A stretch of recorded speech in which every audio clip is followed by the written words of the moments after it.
Hi there. Welcome to Bourbon Turntable. We are the show that blends the love of music with the love of whiskey. With me tonight, as always, Mr. Drew Crawley. What's up, brother?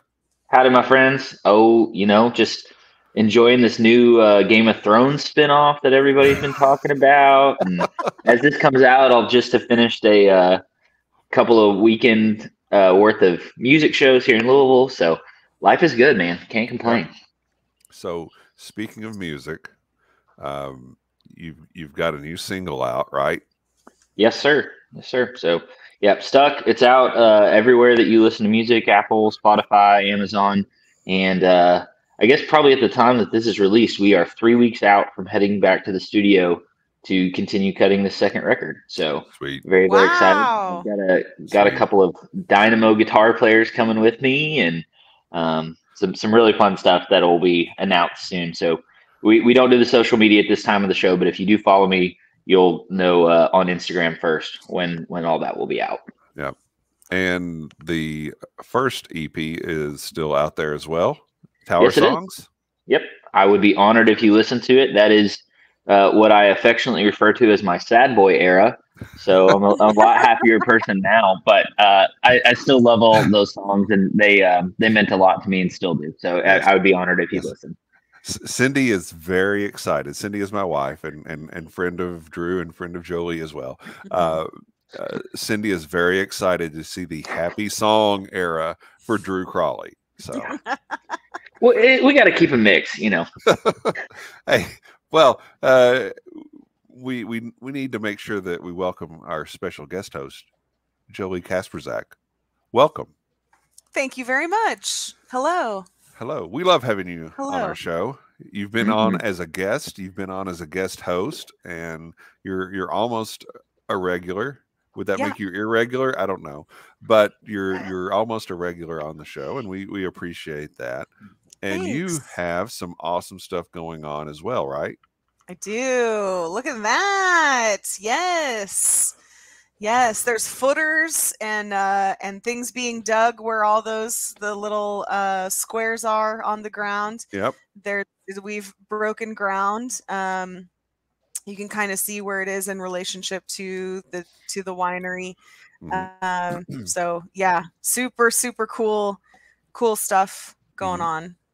I've put in my application to be master distiller at Old Homestead because I've got this or this pose. I've got that You got it down, down? and I think that's the requirement, right? Yeah. Okay, As far as good. I know, Good.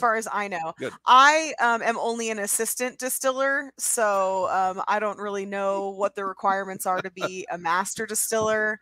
I think an I don't know. assistant distiller, you kind of have to look down into your glass, so you're Yeah. kind of bowing your head. Lower Yeah, yourself yeah, from lower, from the yes. master distiller Yes. angle. Yeah. No, Oh, lots man. of cool things on the forefront. We're in the process of doing. There's a lot of things that people don't see, which is all the R&D of bottles and logos and labels and mash bills and all of those things. So we want to be able to, when we open, we hit the ground running with a full product line. Yeah. And so there's a lot of stuff going on, behind the scenes as far as packaging and how do you want to release things and but until then I feel like my job is just to make TikToks and reels of like bulldozers. Yes. So yeah. Lots At Old of, Homestead DC. Yep. We want to tell you about Bar Cart Co-op. Bar Cart Co-op. Man, these are some of my favorite friends in the world.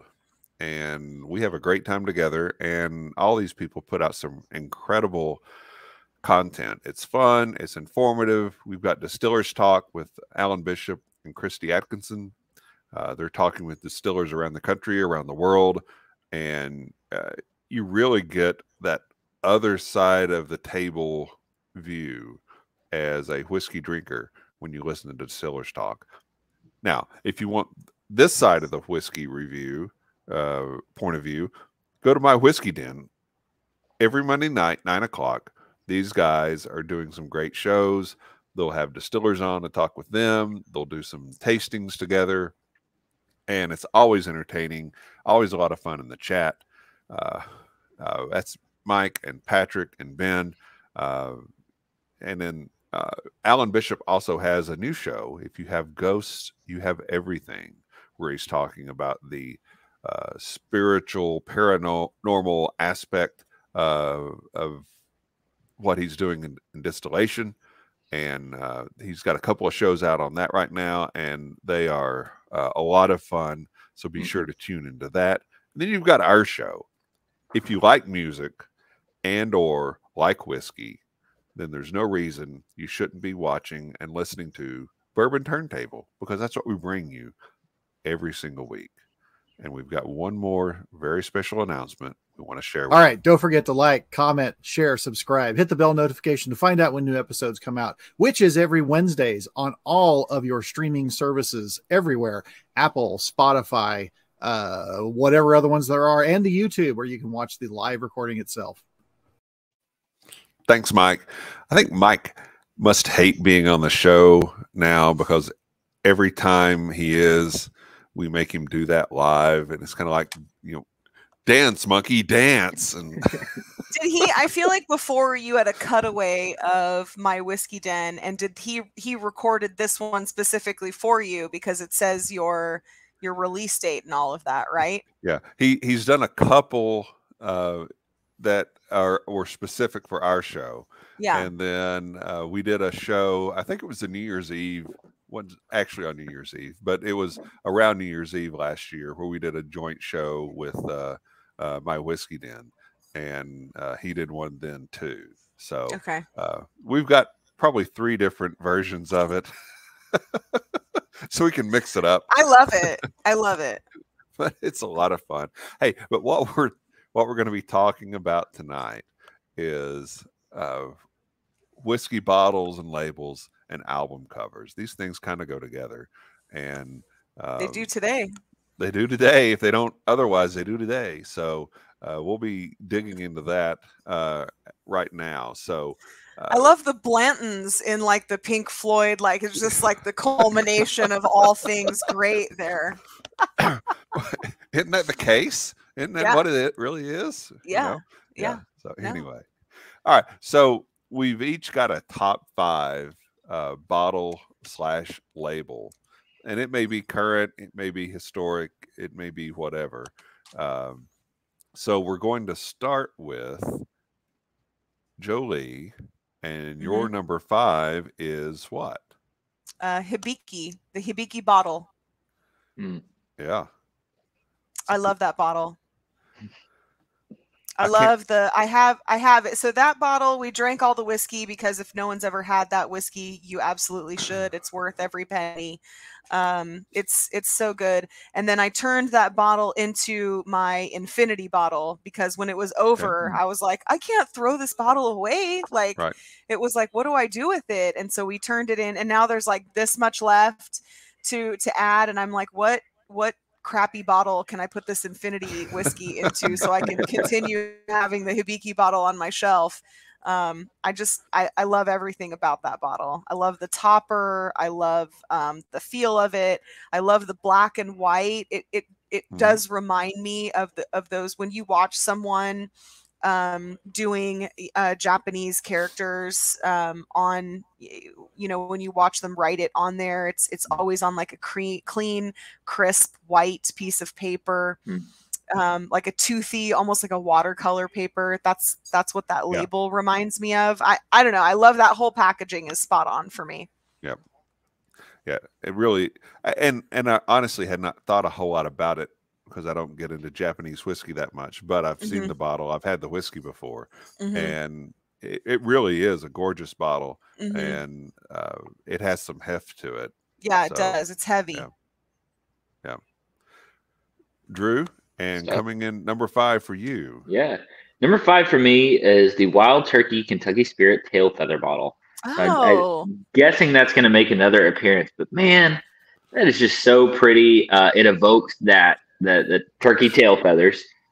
which is something that they're going for. If you've ever been out at their property, there's a lot of the older ones out on display there at the distilling location over in Frankfurt. And I just have always kind of been drawn to that. Kevin, you and I have some great memories with those bottles of going out and buying and killing it in the same night with our friends and Yes. all those kind of things. So I think the design on that is superior.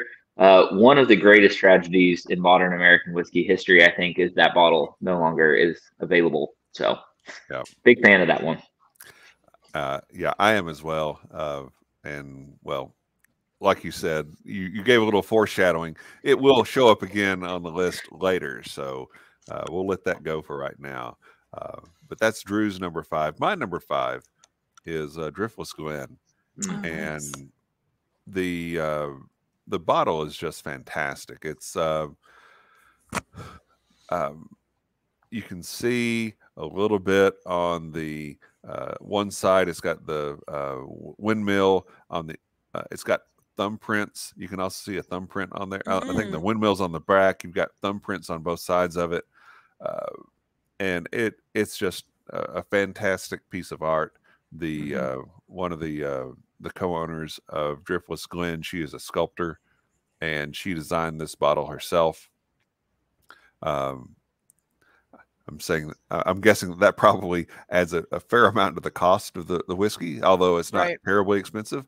But I think their bottle is just it's beautiful, and where those thumbprints are on it, it makes it a perfect place to grip the bottle when you're pouring it to get a really secure hold on it, so you don't have any. Is that actually like it feels like a thumbprint imprinted into the glass? It's not just like a little etch. There's a a press in. It is cool. I think it is actually may actually be their thumbprint. Very cool. So it is very cool. Yeah, and they make some really great whiskey too. So so it's if you've never held that bottle, it also doubles as a great home defense weapon. If you don't have a Louisville Slugger nearby, it is hefty. So I like to keep one on my nightstand, both for drinking purposes and just in case there's a prowler in there. Yeah, there you go. Once again, it has some heft to it.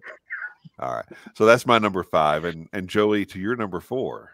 Yes, the Chicken Cock Island Rooster bottle. There it is. Yep.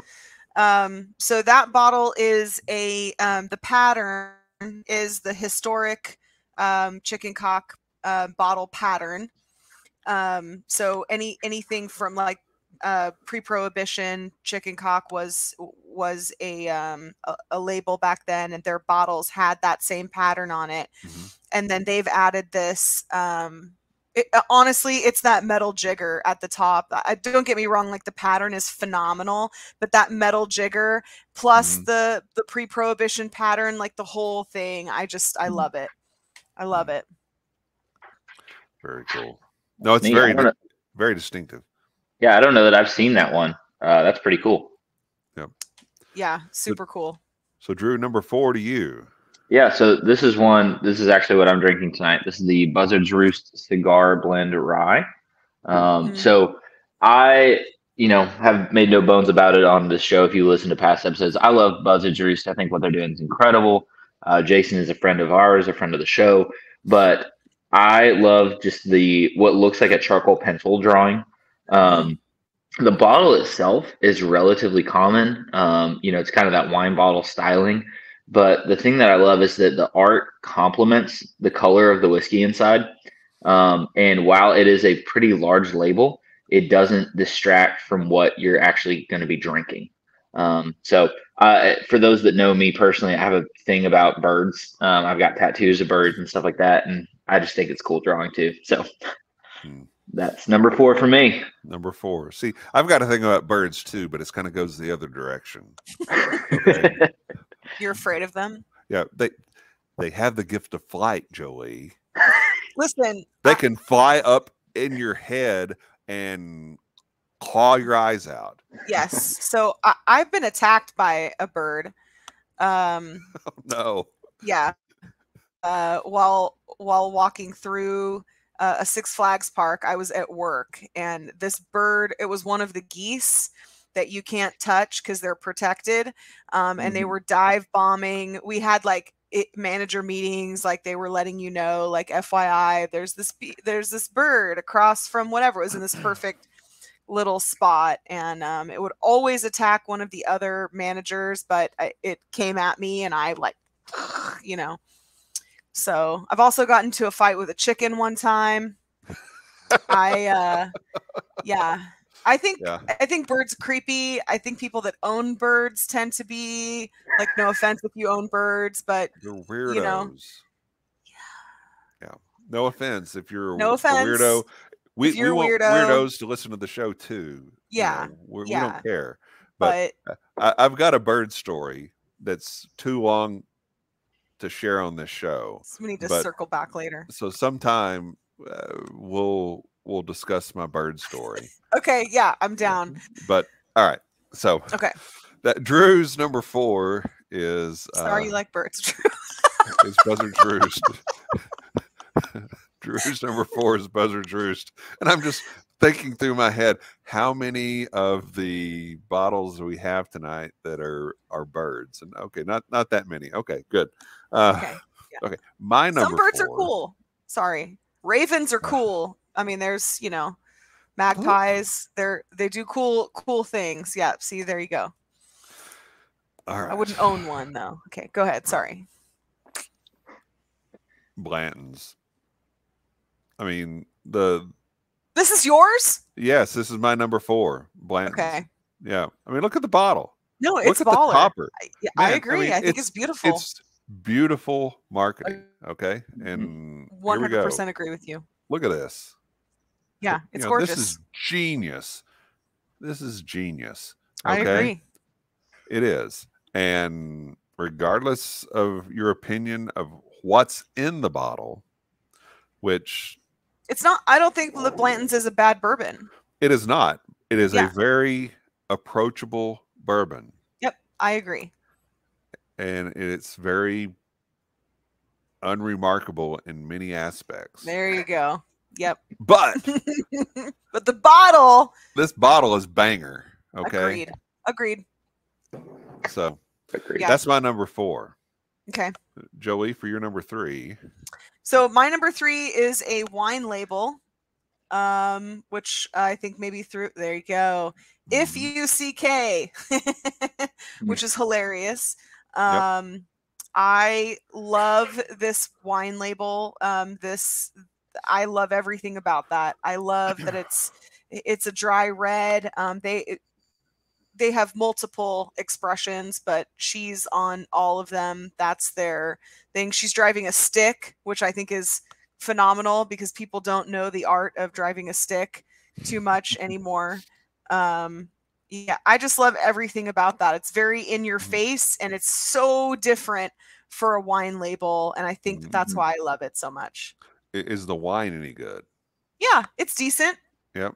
Yeah. Okay. Craft wine. I think they're doing I guess I shouldn't say craft wine because I don't know exactly like how many gallons or whatever they're doing. But yeah, I love that label. Cool. I'll have to hunt one of those down. That'd be cool just to have as a piece on the bar. Yeah. Yep. Very much so. All right. So that's your number 3, right? We're on 3. Drew, 3 to you. All right. So I deliberated about putting this one on there because there's things I like about it and things I don't like about it. But my number 3 is the New Riff Rye. So things I do love about it. It has always caught my eye as a different kind of label on the shelf. You go through, at our favorite store here in town, Westport Whiskey and Wine, there's not a single other bottle in the bourbon or rye section that looks like that. So I love the incorporation of what they're doing. I love the juice. Their distillate has always been fantastic to me. The one complaint I have is kind of the reverse of what I had said about the Buzzard's Roost. It obscures the whiskey. Right. And I think that's maybe an intentional choice because they were putting out things that were relatively young early on. There was, kind of a big transition from OKI source distillate into their own and all that kind of stuff. But I don't think, it's kind of one of those things like Blanton's, regardless of what you think about it. it will catch your eye, and the label is something that not really many other people are doing. So if we're talking about iconic or eye-catching, that one's got to be on the list, I think. Mhm. So I'm welcome, or I welcome any kind of disagreement on that, but I think it's a pretty neat one. No, I agree. I think it is a unique label. It is an eye-catching label, but you're right. It obscures the whiskey, so you can't really see the color of it. Right? So, question: is that a label, or is that bottle painted, textured, screen printed from black? Because it's an ombre where it goes from black, and then you do get to see the whiskey. But I wonder if that's not a screen print on there, similar to like Penelope's like toasted barrels where they have the peonies kind of screen printed on there. I wonder if that black is a screen print that goes from the top, and then fades out. I don't know. Yeah, I don't have a bottle on hand to know for sure. If I remember correctly, that is definitely like painted or printed on though. I don't think that it's not like you can't tear it off. It's not a sticker or a label kind of a thing. Right. No, I think you're right. Yeah, it's different. It's not a sticker. So that was Drew's number 3. 3. All right. My number 3. Golden Beaver. This moonshine bottle is a work of art. I've never seen that bottle before. Oh, isn't it great? I love the birch trees in the back. Here's a live shot look at that. Yeah. Yes. I thought I recognized the back porch in the background of that picture. Yes. This is my picture from my back deck. Yes. But it's a fantastic bottle, and the moonshine inside of it, which is literally the white dog of their rice whiskey. Oh, super cool. Is this. So, yeah, I love it. Chris Koenig and the folks out at Golden Beaver just do a fantastic job and doing some really cool stuff. So that is my number 3. So to number 2 to you, Jolee. So it's the Castle and Key bottle. So they've had this bottle made, obviously specifically for themselves. They put all of their expressions into it, be it their gin or their rye or their bourbon, whatever they're doing goes into this bottle. There's definitely something to be said for that, because bottles are not cheap. Custom glass is not cheap. That bottle is currently my absolute favorite custom bottle on the market right now. Every little detail about that, the metal details, the capper, the topper on top, it's customized. Every single piece, like on the very top of that, there's engraving. I love everything about that bottle. And I have from the moment I saw it. It was like kind of like took my breath away. And I'm very like I'm super into packaging. Right. So I love that bottle. It was between that almost took my number 1. Almost took my number 1. What's the corking material on that? Is it real cork or is it synthetic, or what are they using? Ooh, that's a good question. Hang on 1 second. That's okay. Yeah. I think it's hang on. Synthetic. I think I remember that being. I love the ridges though around a topper. A lot of times, you're going to the bar, you got something on your hands or whatever. It's kind of hard to get a grip on certain ones. Right. So I like that they give you kind of that extra pressure to be able to get that topper off. Yeah. It's synthetic. Yeah. Synthetic. Okay. But here you can look at this. This is the top of that. Can you see that? And it says Castle and Key. Yeah. Each little one has it's heavy. It's very ornate and heavy. detailed. Yeah. Yes, this Cool. metal piece, this metal little like collar. There's another metal accent down here. Mhm. They've got Castle and Key Distillery. Yep. In the Wow. Where am I going? Here we go. There you Into go. the bottom of it. Oh, Yeah. cool. Every piece of this bottle from top to bottom is designed from the top to the bottom. Yep. And I want to meet the person that designed this, or the firm, whoever headed up that project, and just be like, we are not worthy.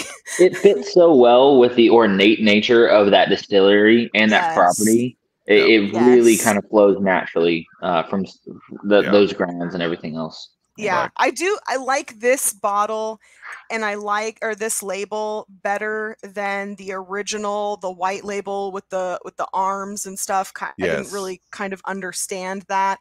This and their single barrel, the black single barrel label, I like on there a lot better. The gin labels I think are really beautiful. I personally don't care for their gin, but that's just me. I know that there's a lot of people that love it. I'm not a gin person, so that's probably why. But try a different one. I mean, because they come out with a different one each season. One in the fall, I've tried a couple. It's really heavy-handed on the juniper a lot for me, and I think that's one of the reasons why I don't like gin. I really love citrus forward gin. That's a lot easier to mix for a summer drink for me. But anyway, that bottle is stunning to me. Absolutely stunning. Yep, that's a good choice. That's a good choice. Drew, number 2. Yeah, number 2 for me, the Jack Daniel's barrel proof bottle. I love a square bottle. I don't know why, but I've always just kind of been drawn to those.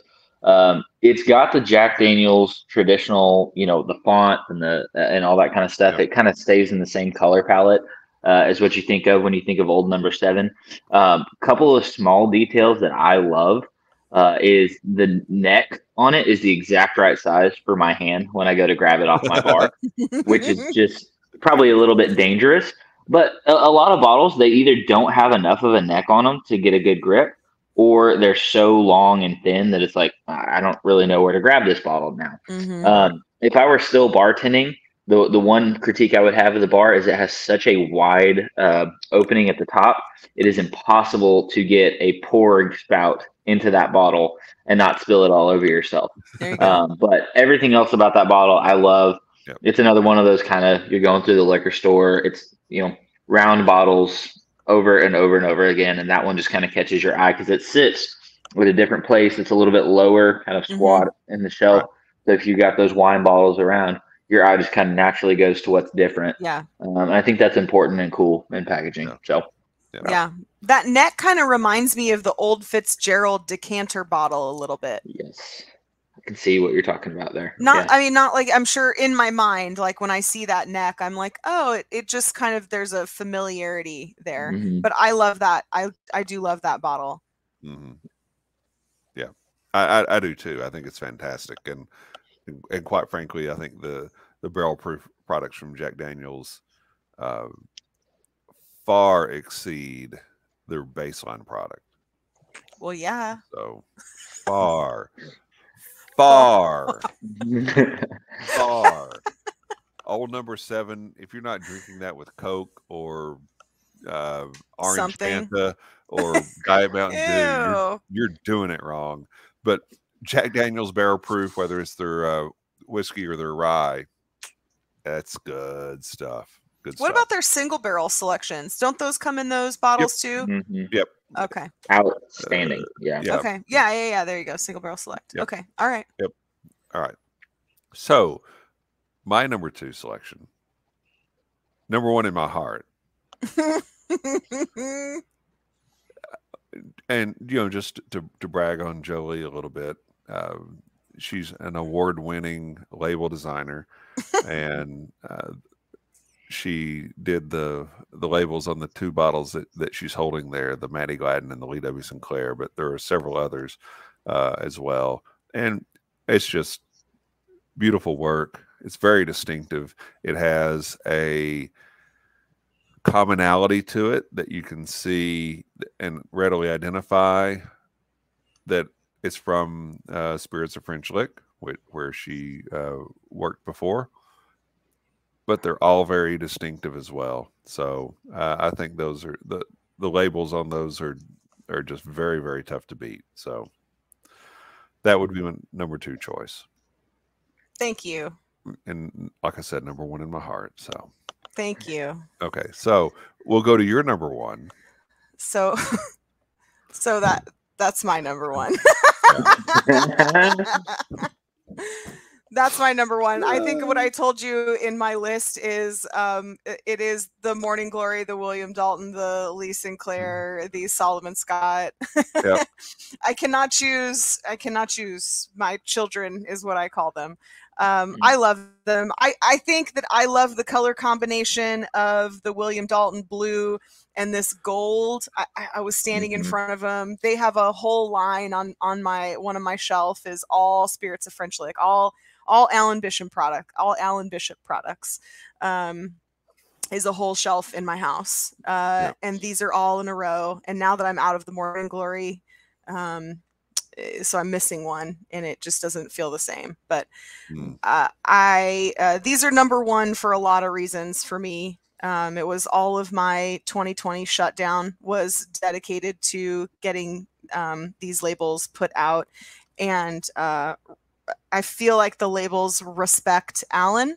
And I know they say respect the grain, but for me it was, and I've said this before when I was on here previously, it's for me, these labels are about matching the whiskey. A very well-known critic went online one time when somebody was praising these labels. And somebody online said they were the best labels in the business. And the very well-known critic went on and said, you cannot judge a whiskey by the label. And I clapped back quickly and said, the whiskey's good. You've said so yourself. And the whole point was for these labels to match what's inside the bottle. So the labels are beautiful. The whiskey is really what's beautiful about this to me. Critics can sometimes be an ass, but we'll just go with it. Yeah. All right. So that's an excellent choice at number 1. So Drew Crawley, your number 1. My number 1 is the Minor Case Rye out of Limestone Branch. There's so many things to love about it. The whiskey itself is delicious. If you've tried it, you know that.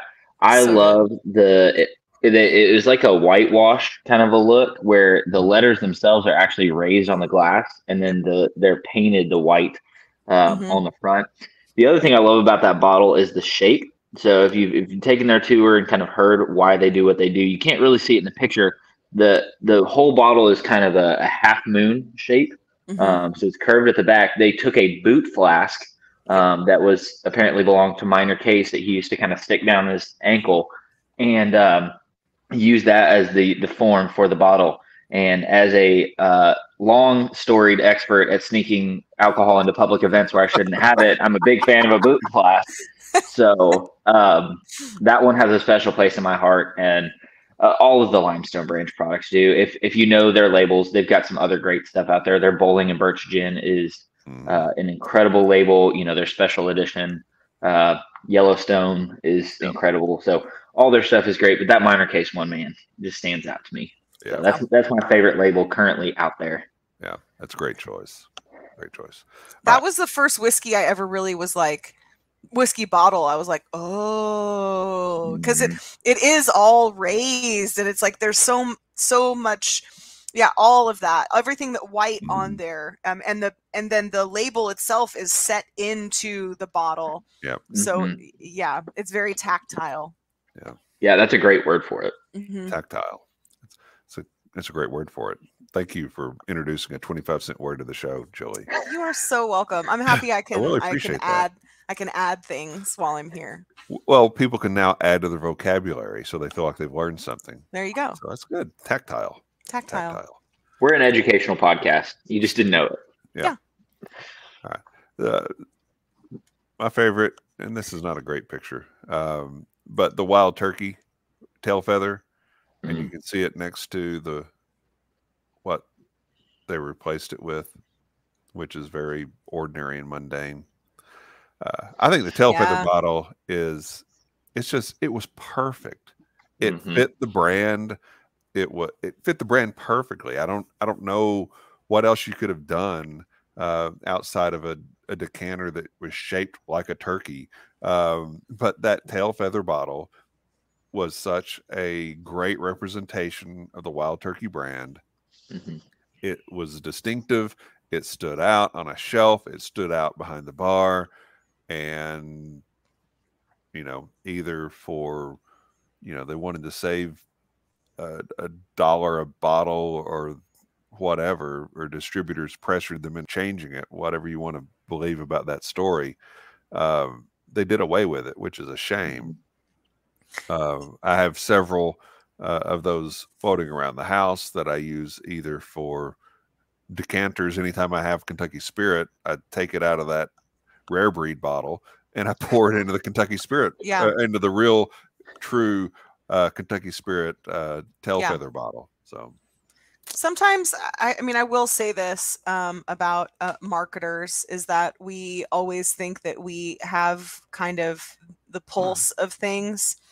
And I can tell you that they tried to modernize it. They tried to make it maybe a little less 80s, a little less seashell, kind of feel. And then, and what's funny now is that you see kind of the resurgence of dusty bottles, right? You see this resurgence of all of these old brands bringing back Chicken Cock, for example, bringing back that pre-prohibition bottle. And then when you place them side by side like that, it's like, oof, somebody missed something somewhere. Right. Yeah. Right. So in summary, these were Jolee's top 5. The Hibiki, the If You See K, the Chicken Cock, the Castle and Key, and then the Spirits of French Lick, basically brand family. So I don't think we can argue against any of those. Yeah. Those are all outstanding. Yeah. And then Drew had the Wild Turkey Kentucky Spirit tail feather bottle, the Buzzard's Roost, the New Riff Rye, the Jack Daniels single barrel or barrel strength, and then the Minor Case Rye.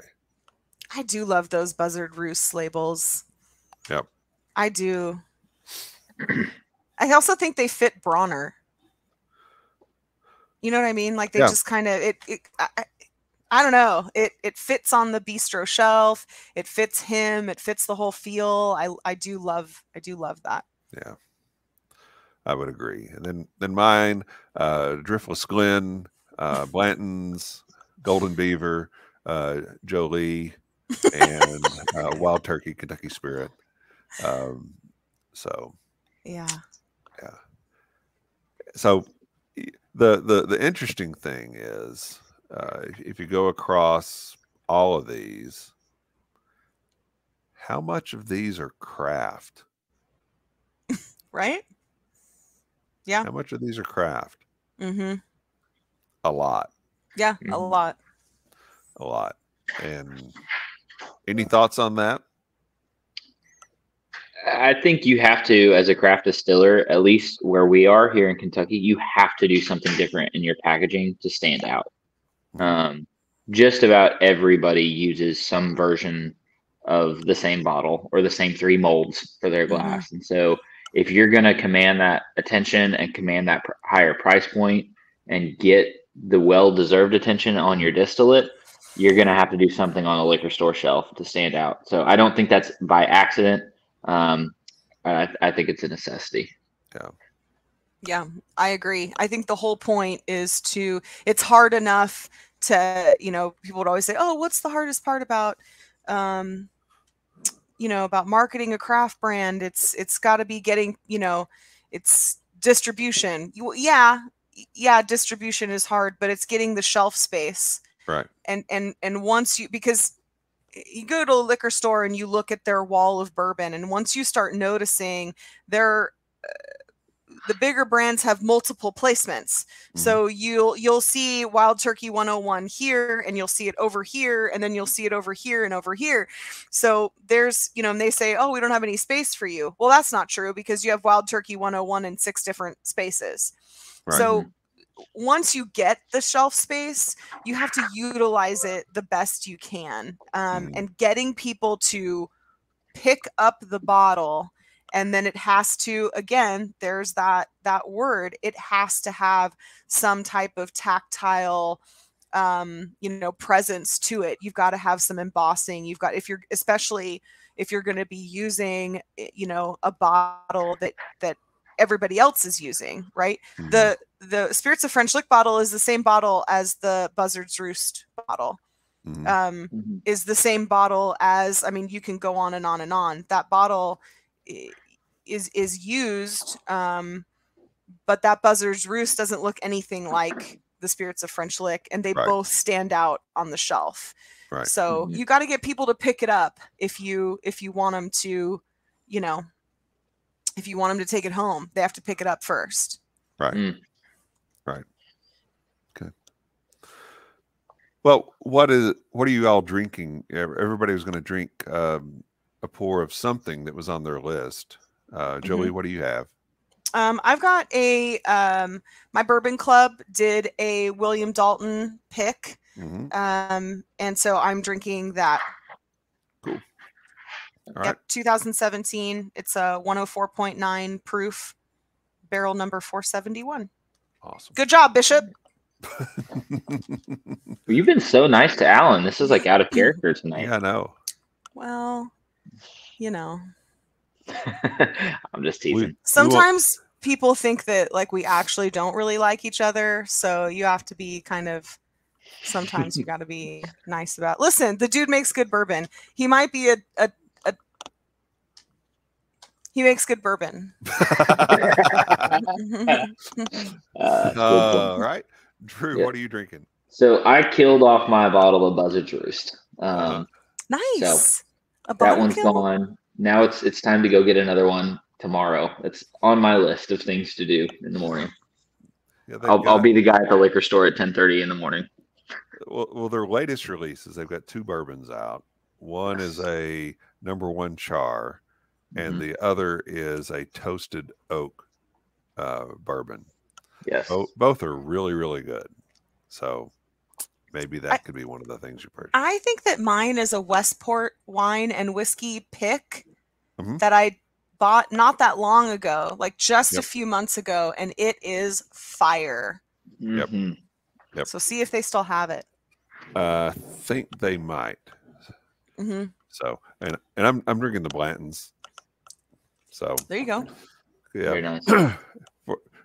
For if you don't know, we record 2 shows a night, and we just finished recording the show that you would have seen last week with Lenny Eckstein from Deerhammer. So I had to kind of come off of that flavor high with Deerhammer. So I'm drinking some Blantons. Yeah. Shout out to Lenny and Deerhammer. If you're watching this and you didn't see the previous episode, go back and watch it, because mind blowing. They are doing some phenomenal things in Colorado. That is very true. Phenomenal. Very true. So, all right. So we're going to wrap up side A of the show, where we've been talking about bourbon bottles, bourbon labels, whiskey labels. And we want to tell you a little bit about Bourbon on the Banks. There are a lot of whiskey festivals, get a lot of pub. This one's just tough to beat. They've got 50-ish different distillers on hand that you'll be able to sample what you've got there. This year, due to legislation changes, I think you can actually buy bottles on site this year. So that'll be great. Nice. For more information, go to bourbononthebanks.org. Get there. I know that I'll be there. I think Drew may be there. I will. And if you find an after party, you may find Jolee there also. So, Bourbon on the Banks. Check it out. You will be glad that you did. All right. So, side B of the show, we're going to talk about album covers. And every show behind me, you can see bottles, you can see from different places. You know, right up here is kind of my Spirits of French Lick shelf. Homage. Yes. And then Shrine, I'll some have might different Shrine. shrine. Yeah. There's an unopened bottle of Unpretentious up there. There is an unopened bottle of I Unpretentious also up have there. an unopened bottle of about Unpretentious. We that? might be the only two left. It's worth about, I don't know, 10,000 Bitcoin, whatever that may be worth. Yeah. I don't know. Yeah, But it's a lot. but I'll also have every show different albums set out, and one right here is Olivia Newton-John, you know, who recently passed away. So that's just kind of an homage to her. She was fantastic, and Yeah, she was. very talented and lovely lady in all respects. By all accounts, she was not only a beautiful lady, but a beautiful person as well. So Super classy. yeah, that's for darn sure. But Mhm. we're going to be talking about album covers. So we're going to kind of do this the same way we did the bottles and labels, and we're going to go through everybody's top 5. And Jolee, coming in for you at number 5 is Jack White, right over there, your shoulder. There it is. Jack White, Fear of the Dawn. Yep. I love this. I love the departure from the red and white and the black of the white stripes. Totally different. This gray, blue, white. The caricature of him, the drawing, everything's kind of falling apart around him. It looks like maybe he's getting into a car to kind of head out. He looks a little dejected. I love it's just a new, and the sound of that record matches. It's just a departure. I think there's a lot of new stuff that he did on that record that he hasn't done before. And I think that album cover is reminiscent of what you're going to find on there too. So the color palette, the feel, because all of his White Stripes albums were just of him and Meg. So a couple of them, they were dressed up, but still it's just the two of them. So this is not an actual picture. It's a caricature. I don't know. I love the feel of it. It's very different. And the White Stripes albums were, the color pattern was basically red, white, and black. Right. And with all of Jack White's albums, with the exception of Entering Heaven Alive, which just came out, has that blue, that black, and that white in it. So it's very interesting. Yeah, Blunderbuss was similar with there was blue, if I remember correctly. Blue, black, and was, white. Lazaretto was, Boarding House Reach was. They're all that similar color pattern. Entering Heaven Alive is more just a black and white, but it kind of fits that album as well. But that's different discussion for a different day. It's a good number 5. All right, Drew, your number 5 is my number 5 is Star-Crossed record from the lovely and talented Miss Casey Musgraves. It's actually been on over my shoulder this whole time, but specifically the vinyl. So this is a divorce record, and if you get the vinyl, it splits open, and you get all this beautiful artwork, and it's the the heart-shaped necklace and all that kind of stuff that splits apart to open up. Can you open that one more time? Can you do that one more time? Yeah. So for those that are watching on YouTube, you got the locket here, and then you open it. Oof, so to good. The record, and then the actual vinyl is kind of here in the middle. So really cool. The artwork totally fits the entire theme of the record, the feel of the record. There's this thing called synesthesia where people hear sounds as colors or shapes instead of notes. Casey is one of the people that has that, and so she designs all her album covers with the feel of the music that expressed as colors.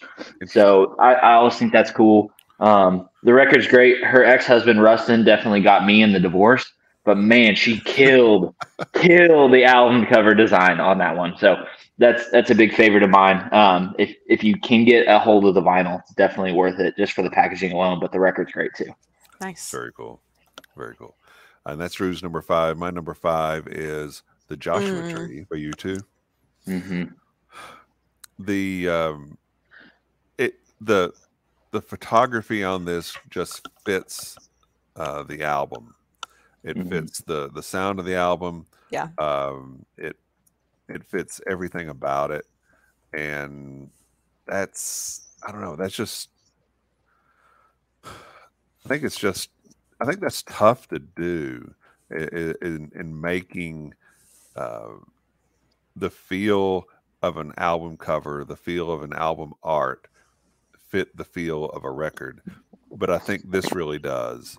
And, you know, some people think, you know, U2 is too pretentious at this point, and you're welcome to that opinion. But it's one of my favorite albums ever.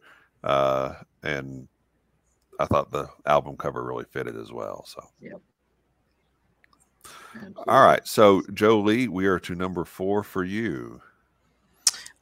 So I was just looking, side note, I was looking to see if that album cover was actually shot in Joshua Tree National Park, because it didn't look like it to me, and it wasn't. The picture was taken on Highway 190 on the way to Death Valley. So still California, still desert, but not Joshua Tree. Yeah. Anton Corbin was the photographer. I think he did a lot of the photography for U2 over the years. But anyway, so cool. All right. Okay, so let me get back to it. The Red Hot Chili Peppers, Blood Sugar Sex Magic. Yep. Oof, I love it. Oh, I love it so much. It's so weird and trippy. And first of all, I love this whole album. This entire album. Me too. Is it just Red Hot? I think Red Hot Chili Peppers was at their height when they came out with this. They were just, you know, peak. Not that they're not, you know, doing great stuff now, but that was. I remember when that album came out. I remember where I was. I remember where I hear a lot of it driving to and from, you know, certain things, certain albums kind of define parts of your life. And so, yeah, I love that album cover. Yeah. Yeah. Great album cover. Greater album. Yes. Yeah, absolutely. Absolutely. This fit everything that was going on in the album, because it was kind of different, freaky, pushing the edges, unusual, and it all fit. It all really fit. Right. So, right. Yeah. All right, Drew, number 4 for you. All right, my number 4 was Metallica and the "And Justice for All" album. Nice. So a lot of cool things about this. This to me just was maybe the best Metallica album. I know there's a lot of people that would argue with me about that, but I love all the imagery. I just, every time I've seen this, I'm like, oh, that's so cool looking. It reminds me of some of my favorite styles of tattoos. I love this record. So that was one of my picks. I'm sure there's more iconic ones out there, but that's just one that I've always loved. Oh, it's very cool. I think it's very cool. It is cool. And a really good album as well. I think 1 is on that album. Is that correct? Yep. Fantastic. All right. My number 4. Yes. This was in my rotation. Andy and I talked about it. So I'm glad you put it up there. But the power of the imagery of this little baby just sitting there in a diaper, Mm-hmm. and the name of the album is Ready to Die. Mm-hmm. It's heartbreaking and intriguing, and it makes you want to know, okay, what's going on here. Mm-hmm. Yeah. It's very simple, but incredibly profound all at the same time. Yeah, and it speaks on the socioeconomics and the incarceration in America of young Black men and young Black children, and it's a huge problem in the United States, and I think that he was touching on that in a lot of ways. Without just coming out and saying it. You think that baby is cute, but at what point does the cute baby turn into somebody that, you think you're afraid of? That, I mean, there's a lot to be said, and we won't go into it, but there's a lot more to that album cover. Like you said, I mean, it's a deep, Right. deep dive album cover with such simple imagery. Good stuff. Okay. Jolee, your number 3 album cover. Hey, you have it in the back. Yeah, I do. Yes, Herb Alpert's Tijuana Brass, Whipped Cream and Other Delights. No. I have loved this album cover since I was little, and I found it in, I would always go through my parents' record collection, and it was like the first thing that I ever saw that I can remember that I was like, ooh, maybe I shouldn't be looking at this. And it was the first time I'd ever seen anything like that, so the music is great. I love that album, but the album cover is so iconic. I mean, this came out in 1965. It was 10 years before I was born. This came out in 1965. How well do you think that was received? Right. In 1965. Right. Highly controversial. Right. Yeah. But I remember as a kid, my parents had a copy of that album. Mm-hmm. And it was funny. I had that in the background of a show we did with Shannon Hood, and she asked, "Is that a woman in a wedding dress on that album?" I said, "No, she's wearing whipped cream." Yeah. See, here's the thing is that even as crazy as things can get now and the songs that we have, right? I think that album cover would still be considered controversial if released today. It's everything is covered up, but it's still highly sexualized, and yet not at the same time. There's I mean, it is obvious for obvious reasons. But I don't know. I just love everything about that album cover. It's so ballsy. Yep. Yep. Hang on just a second. It's like sexy and gross all at the same time. Good way to put it. Yeah, and if you think about other album covers that are in similar stylings, like Halsey just put out a record that she's partially nude on the cover, or some of these other ones, and it's like that pushes the envelope in a different way. I get right. Get what you're Exactly. saying there. Okay.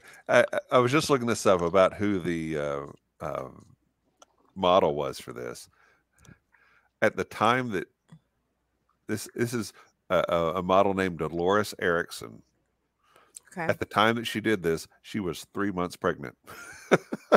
Awesome. Wow. Oh, it's hilarious. Awesome. And I don't know that she. I would also bet it's shaving cream. It is. Let's see. I just saw that.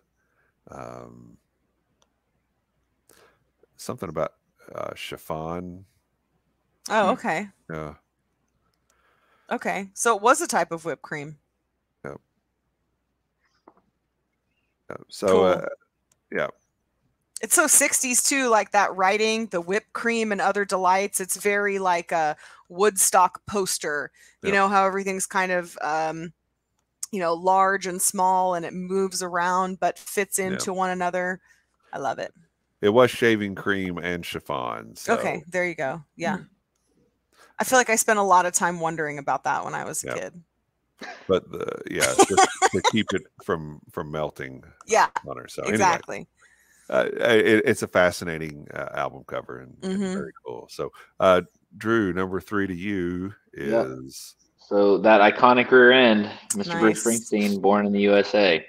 Yep. So, I am not a big Springsteen fan. I think that most of his songs follow a very boring formula and are not actually representative of any kind of life that he lived. Lots of pandering going on, but if you think about a blue collar man, Drew. Yeah. Okay.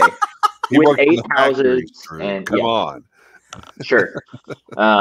Yeah, I'll send you guys a TikTok explaining the formula of a Springsteen song later on tonight. But it's a great album cover in terms of, that Americana feel. What you're getting into when you see that at a record store. I shop vinyl stores as often as I possibly can, and that is always one that you come across. It's pervasive and ubiquitous. I'm trying to keep up with Jolee's vocabulary tonight, but it's no one wants it. We're all here for it, Jolee. So anyway, that was my number 3 pick, only because it was so iconic. I feel like everyone has come across that, and you know exactly what that sounds like. You probably been on a classic rock station or a rock station if you're maybe a little older than I am, and you just know what you're getting into with that one. So you definitely do. All right, my number 3 is Supertramp, Breakfast in America. Nice. I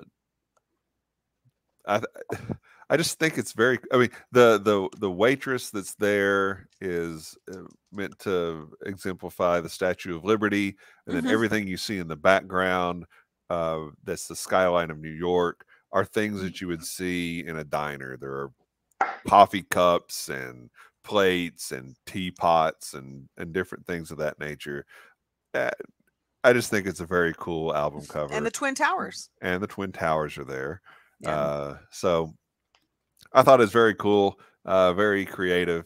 I saw something on Facebook the other day that was talking about the lady that was the model for this. She was a comedian back in the day, but so Supertramp.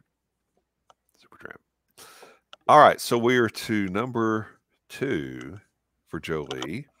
Yes, Prince. There you go. Emancipation.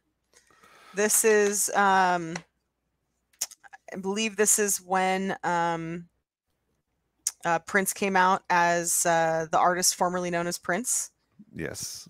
His name was an unpronounceable symbol. Yes. Yeah. And well, I mean, he designed that. I mean, it's the I think it's the ankh and the female and the male sign put together. I think there's one other thing in there as well that I can't remember. I'm the cross, since there's something else, but I love everything that this stands for. I love that it's his big FU to his record company. They very much tried to put him in a box. I own you. And he was like, no, you don't. And returned to Prince after that whole period had passed, which was great because he, took himself back, showing that, he was in absolute charge of everything. The second they thought they had him, by the balls, he was like, no, market this. But yeah, I like everything about that. Yeah. Very cool. Love it. All right. Drew. Yep. Number 2 to you. So, number 2 was In Utero, Nirvana. Yeah. So everybody knows the Nevermind cover. It's been a major theme of some lawsuits in the past years. But I love this one. It sort of plays on the Da Vinci painting, sort of plays with a lot of other classic religious imagery. And I just don't think it gets much cooler than that. That is a punk rock record cover right there. So Mhm. I always love this one. I actually like this record better than Nevermind. I think it's a lot more mature and stronger for them. But I just love that record cover. Mhm. Good. And pretty darn good album too. So, Mhm. all right. So my second one is Rush's Permanent Waves. Uh, A lot of Rush's albums had puns in them. Moving Pictures definitely does. Permanent Waves does as well. You can see the wave in the woman's hair. You can see the guy in the background waving. You can see the waves crashing on the beach. Uh, it's Hmm. there's just a lot going on to it. Is the line through the Rush, is that an EKG wave like mhm. reading? Yeah. Yeah, and yes, that it is, and it spells out permanent waves in the middle of it. Yeah, Hmm. Oh, that's Yep. cool. Yep. Very cool. So it is I don't very think I've ever looked at that album cover like that yeah. before. Hugh Syme is the guy, the art director that did almost all of Rush's album artwork. Uh, so there's definitely a lot of thought that goes into it, and Permanent Waves. I just like the all the different imagery in it. Uh, it's a very cool album cover and once again a fantastic album all by itself. Mhm. So, all right, Jolee, we are to you for your number one. Yes, my number one. I should have brought the album down. It's Madonna's Like a Virgin. Hmm. Oh, you guys, I love everything about this. Everything. Do you guys She's know not if Jolie likes Prince and Madonna? I don't think we've talked about them at all on any of the shows that she's been on. if Between she the shows that I've been on. if she were only covered in whipped cream, then I think she would have Right? She really kind of done it, is right? a little bit. I Yeah. mean, or she's at least looking at you like she wants to be. Yeah, well, we won't go there, but okay. She everything about, so this was her first album. She's setting the tone, and at the time, I mean, this was in the late 80s, mid 84. 80s, 84. Okay, so mid 80s. There was nothing like that at the Yep. time. There were zero women taking their own sexuality in their hands and doing, like she was. In a lot of ways, women were more objectified in the hair metal kind of bands.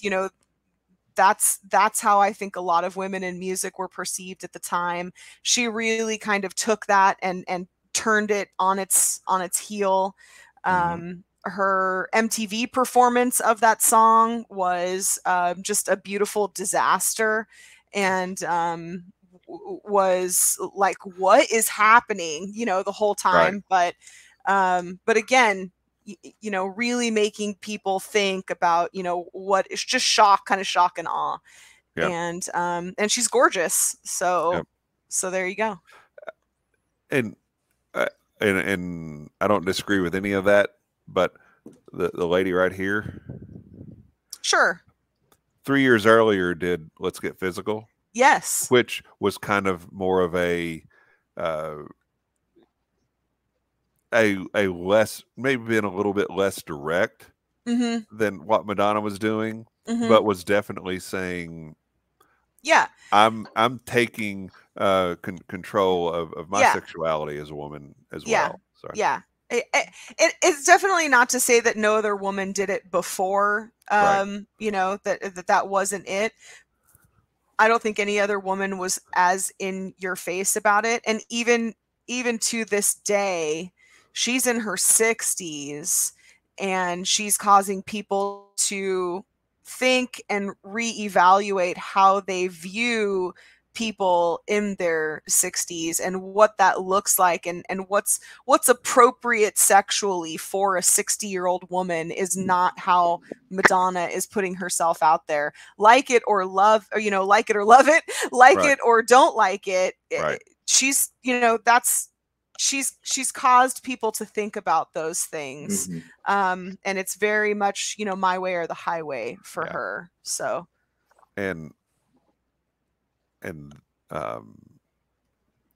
this is a fantastic album. Yes, it is. Okay. Um, produced by Nile Rodgers of Chic. Bernard Edwards from Chic played the bass. Tony Thompson from Chic played the drums. This was not just hey, we're going to shock you and make you buy the album. Right. Fantastic album. So there was substance behind behind all of it. Yeah. Yeah, absolutely. Yeah. All right, Drew, number one for you. Yep. Number one, Pink Floyd, Wish You Were Here. Nice. So I love this record. I love this album cover. In my previous bachelor pad, I had a big old poster of this sitting out. It's badass. I think anytime you have to have stuntmen involved in an album cover shoot, pretty freaking cool. But the other thing that I love about this is what all it evokes just as an image. Yeah. So you guys know, I'm kind of a movie fan, I guess, but this reminds me so much of so many scenes from Reservoir Dogs. Yeah. And just the way it's kind of cropped and what all is going on. Just a big fan. So when I think about just record labels or album covers, excuse me, rather, that show just an emotion or just such a distinct, one-of-a-kind thing, this one's number one for me. Yeah. It is fantastic. And again, a fantastic album behind it. Wish You Were Here, the title track, Have a Cigar. So it's a Shine On You Crazy Diamonds on that as well, I think. So terrific album. And I love the feelings that evokes, right? Like one normal dude in a suit shaking hands with another normal dude in the suit, and what's going on like inside, right? The dude is on fire. Maybe he hates his job. Maybe his marriage is falling apart. Maybe we've all had these moments where, you put on your suit, you put on your red lipstick, and you face the day, but inside your world is on fire, or you're angry, or I don't know. Right. It just your job is dead. You hate it, but you're going to work anyway, and here we are shaking hands, and I don't know. I love it. Yeah, I do too. I love it so much that I made another Pink Floyd album my number one. Yeah. It's just iconic. I was just going to say that. It's the album cover of album covers to me. Everybody knows it. Right. Everyone. Yes. You don't. Now, I see like these 12-year-old boys walking down the street with a Pink Floyd Dark Side of the Moon t-shirt on. I'm like, do you know any song? Name one song off the album. Take off that shirt then, punk. Do you feel that way? Because I feel like I used to feel that way. Like when I saw someone wearing like a Nirvana shirt, I'm like, take that off, little kid. And now I'm just like, that's cool because some part of that has lasted. Be it not the music for them, it's still, they realize the importance of it, even if it's Walmart telling them it's important, that that band made such a huge impact that even just the album cover is now back in style. Like, I don't know, there's something to be said for that, I think. No, I think you're right. I see what you're saying though. It does piss me off too. Because it is pop culture art. Yeah. In one sense. Yeah. And if it makes them think, they may not think about it now, but 5 years from now, they see something pop up in their Facebook memory, and they're wearing a Pink Floyd Dark Side of the Moon t-shirt. Maybe they'll say, well, what was that about? Right. And they'll figure it out. My 2.5-year-old grandson, I bought him a Rolling Stones t-shirt that's got the logo on it. Yeah. And okay, he's heard the Rolling Stones because I'm a good grandfather. But at this point, he obviously doesn't know any Rolling Stones songs. He knows a couple of Elmo songs. But Yeah. You got to trade them up early. Yeah. So Yeah. maybe that's what's going on. Maybe it's Yeah. these punk kids' parents are buying them cool T-shirts. So well, there's something to be said for introducing things in levels, right? They can accept Sure. the artwork, but they're not to the point maturity wise where they can accept the music. Or maybe they like Stranger Things has brought back, so I've heard Miles singing so many songs from like the 80s, and I'm like, where'd you hear that? Duh, mom, it's on Stranger Things. Like, oh, okay, well, and you look through his playlist and you see a lot of things that TikTok has brought back, or a show has brought back, and he doesn't necessarily know the importance or what does that mean to his mother that he's singing these songs, but to him it's relevant, and because of a whole different thing, but it's still relevant and it's still living on, be it in a t-shirt for an album cover, or a song in Stranger Things, or a TikTok riff. I don't know. I love all that stuff. I love kind of seeing how it all comes back around. So, reviewing the list, this was Jolee's albums covers. Okay, and what I want to look at is what era did these come from? Right. Okay. Yeah. So current, right? And then was in my early 20s when Blood Sugar Sex Magic came out. That's my parents' album, The Whipped Cream. Emancipation was what year was that? Early 90s, I think. Okay, so I was in high school. Yeah. And then Madonna, that was my first. Madonna was my first cassette. That album was my first cassette. Right. And she was my first, aside from Michael Jackson, she was my first real road into female pop, into pop music, but female pop music. Right. And then Drew. Yeah. Same thing. I mean, kind of all over the place, from current to stuff that came out long before I was born, to stuff I didn't even know existed until I had moved out on my own. And yeah, it's cool. Right. And then mine, same, kind of all over the place. But with the exception of Fear of the Dawn, all of it is before the streaming age. So where are we with album art? It's far less important than it used to be, I think. Yeah. Well, no one who buys albums. Yeah. But I think that there's a market for it, but it is not nearly the market that's on Spotify or Apple Music, or Yeah. Well, I don't have nearly the presence on streaming platforms as any of these artists by far, but when you're asked to set that kind of stuff up, it's not about album artwork at all. There's supposed to be kind of a cohesive branded presentation across your social media. You see a picture of the face of the artist on those. So the album artwork has kind of been replaced by the person, just in terms of a branding perspective. That's sad.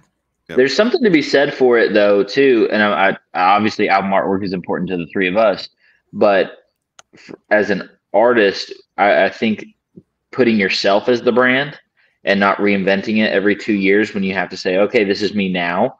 This is my new album, and this is the feel that I want it to have. So this is the art that goes with it. If you're it's just me, and I've built a fan base around me, it's a lot easier to sell that than to do all the media and explaining it and all that kind of stuff. I get why the shift has occurred. I'm not a fan of it, but I understand it. Right. I wanted to put in, I was having a hard time because I really wanted to mention Ani DeFranco's albums, and really like, she won a lot of, she won several Grammys for her packaging. And her packaging for her CDs was all sustainable. So there was no plastic involved. It was very much like an album where the CDs kind of slid into a cardboard opening, similar to an LP, how it slides in. Right. And then she would have a booklet that pulled out, that and then the CD was either like a trifold, would open up that way, you know, or it was it was just like a book opening, but then had different kinds of inserts into it with, you know, multi-page kind of booklets kind of stuck in.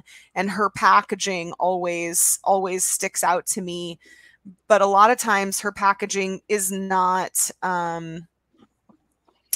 it's not so much like an album cover, like there's artwork, or sometimes there is, but it's more tactile. You can, you know, feel it. There's a lot of, you know, embossed or raised lines, or, you know, in her Evolve album, the whole thing pulls out. When you put it in, the letters Evolve stick out of cutouts, and there's a moth, and when you pull it out, it's a whole picture. I was trying to figure out how that would fit in, because it's not necessarily just an album cover, but the whole packaging itself is, you know, just delicious. Yeah. Well, packaging itself is completely different. I mean, yeah, when I was young and buying albums, there was electricity, but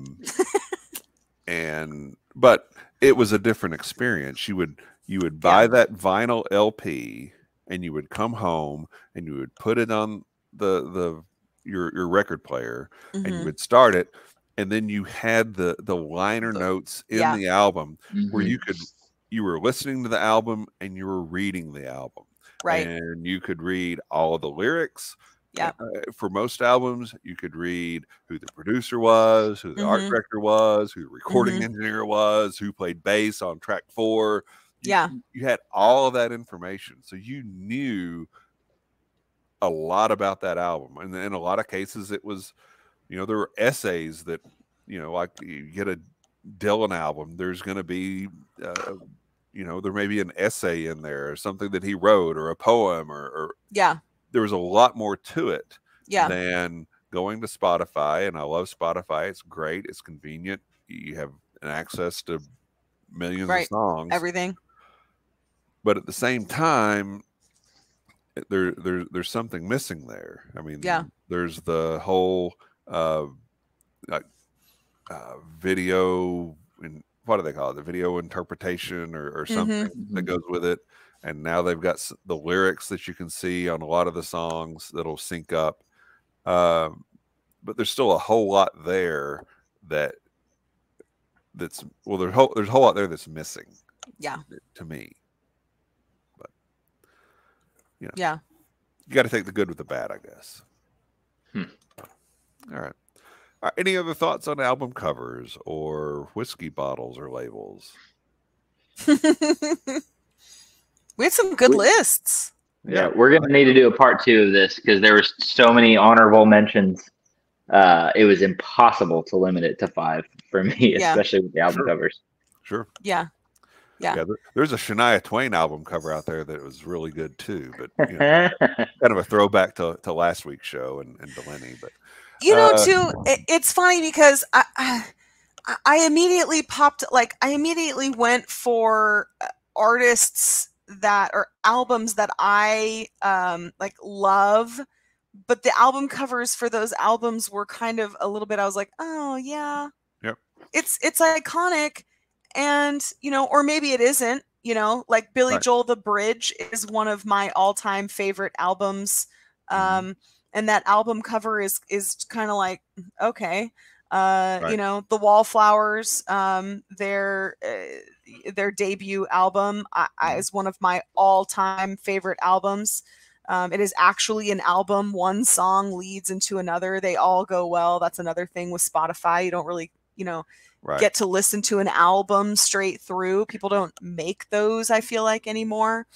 But that album cover sucks. It's really, it's not anything special, but that when I think of, I had to really look at those and be like, it's not really my favorite, I have a lot of love for this album, but the album cover, I wouldn't put it on the list of my, top 5 album covers. Right. I agree completely. Yeah. All right. So we're going to start wrapping up side B of the show, because that's what we do. We have a side A, we have a side B, just like an album. That's right. And you can kind of see our album cover there flanking Jolee. So we're going to wrap up the show, and let's talk about where everybody can find you on social media. Jolee, tell us where people can find you. So for all things, you can find me, on Instagram. Just find me on Instagram at the Testarossa. I work at Patoka Lake Winery. You can find us at Patoka Lake Winery. And we're building a distillery at Old Homestead, DC. Watch us grow. Watch you grow. Literally from the ground up. Love it. Drew, how about you? Yep, you can find me on Twitter at DrewCrawley63 and on Instagram at drew.crawley63 for music stuff. Awesome. For the show, you can find Bourbon Turntable on YouTube. You can watch this show. You can watch all of our shows. We appreciate it if you do. When you get over there, hit that subscribe button. You can listen to the show on Apple Podcasts, on Spotify, on Google. You can follow us on Facebook and Instagram. Lots of good stuff going on there. So we look forward to you visiting us on all of those different platforms. So next week, this is fun. I'm really excited about this. Next week we have this. It's going to be our 1-year anniversary show. And one of our first in several months live show. Yeah. So we've been putting together some cool things for that. It'll be a great celebration. I'm sure there'll be some special content, maybe some special guests, although I don't know if I'm supposed to talk about that yet or not. But, hey, we're going to have a great time. Make sure to tune in on September 7th for our year anniversary show. Yep. Very cool. Congrats, you guys. 1 year. Thank you.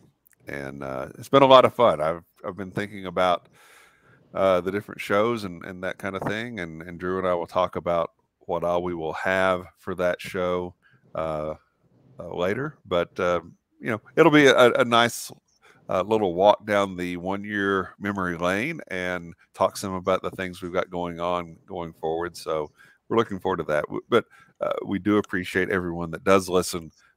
We greatly appreciate it when you comment on the shows and you share those with your friends.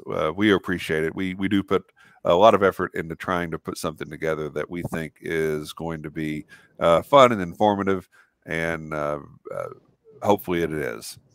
We have fun and we feel informed, so hopefully you do too. So that's all that matters. Yeah. All right. So today's show, in addition to being brought to you by the words tactile and whipped cream, on behalf of Drew and Jolee, thank you for tuning in. And cheers, love, and free bird. Free bird. Cheers. Cheers. Good night, everybody. Good night, guys.